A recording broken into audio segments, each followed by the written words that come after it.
कभी आपके साथ ऐसा हुआ है कि एक ही नंबर जैसे कि 777 आपको हर जगह दिखने लगे? अगर हाँ, तो हो सकता है कि यूनिवर्स आपको कोई खास मैसेज दे रहा हो। चलिए इस दिलचस्प घटना की तह तक चलते हैं। ये एक बड़ा कॉमन पर थोड़ा अजीब सा एहसास है ना? ऐसा लगता है जैसे कायनात आपसे कुछ कहना चाह रही है। और मन में ये सवाल आता है, क्या ये सिर्फ एक इत्तेफाक है या इसके पीछे कोई गहरा मतलब छिपा है? ये कुछ रोजमर्रा की मिसालें हैं। जैसे घड़ी पर नजर पड़ी और टाइम है 7:07। कोई बिल आया 777 रुपए का, या सड़क पर एक कार दिखी जिसकी नंबर प्लेट में 777 था। एक बार हो तो इत्तेफाक, लेकिन जब ये बार बार होने लगे तो इसे इग्नोर करना मुश्किल हो जाता है। तो इसका एक एंगल तो ये कहता है कि ये महज एक संयोग नहीं है। कुछ आध्यात्मिक मान्यताओं के हिसाब से ये कायनात का आपसे बात करने का एक तरीका है, एक गहरा इशारा। इसी कॉन्सेप्ट को एंजल नंबर्स कहते हैं। आइडिया ये है कि जब कोई नंबर बार बार हमारे सामने आता है तो ये हमारा ध्यान खींचने का एक जरिया है, एक मैसेज है जो हम तक पहुंचाया जा रहा है। अच्छा, इस आध्यात्मिक पहलू को समझने के लिए पहले सिर्फ नंबर 7 को देखते हैं। न्यूमरोलॉजी यानी अंक ज्योतिष में 7 के अंक को बहुत पावरफुल माना जाता है। ये ज्ञान, आत्मविश्लेषण और एक गहरी आध्यात्मिक समझ का प्रतीक है। और जब यही 7 3 बार एक साथ आ जाए, यानी 777, तो माना जाता है कि इसकी एनर्जी और इसका असर कई गुना बढ़ जाता है।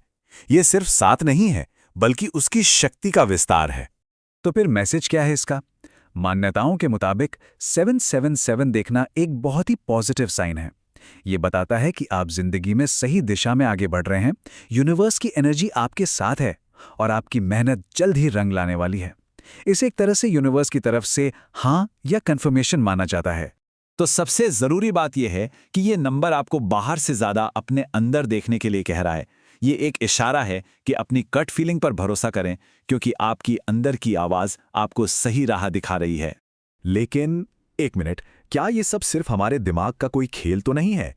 क्या इसकी कोई और ज्यादा साइंटिफिक वजह हो सकती है?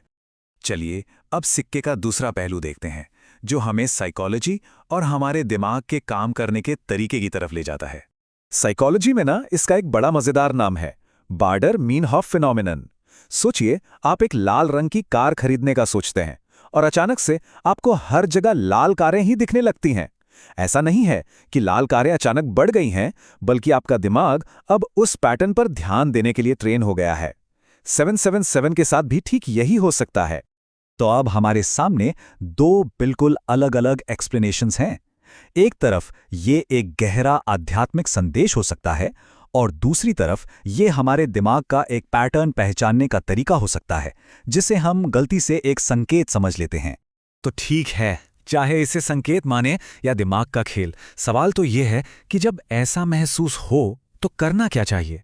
आध्यात्मिक नजरिए से देखें तो इसका एक खास जवाब है। तो सलाह ये दी जाती है कि इसे एक तरह की मोटिवेशन की तरह यूज करें।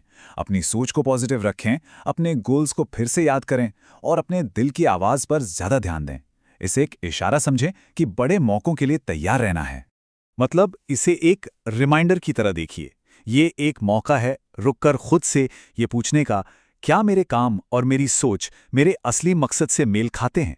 ये आत्मचिंतन का एक बहुत पावरफुल पल हो सकता है। तो घूम फिर कर हम वापस उसी सवाल पर आ गए जिससे हमने ये सारी बात शुरू की थी। आखिर ये है क्या? और ये सोच अपने आप में कितनी पावरफुल है ना? ये हमें रोजमर्रा की जिंदगी में भी एक जादू और ढूंढने का एक तरीका देती है। तो आखिर में मतलब निकालना तो अपने अपने हाथ में है।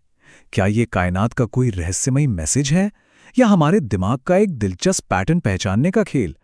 शायद असली जवाब उस नंबर में नहीं, बल्कि उस पल में है जब हम रुककर खुद से सवाल करते हैं, क्या मैं सही रास्ते पर हूं? और ये सवाल पूछना ही अपने आप में एक बहुत बड़ा कदम है।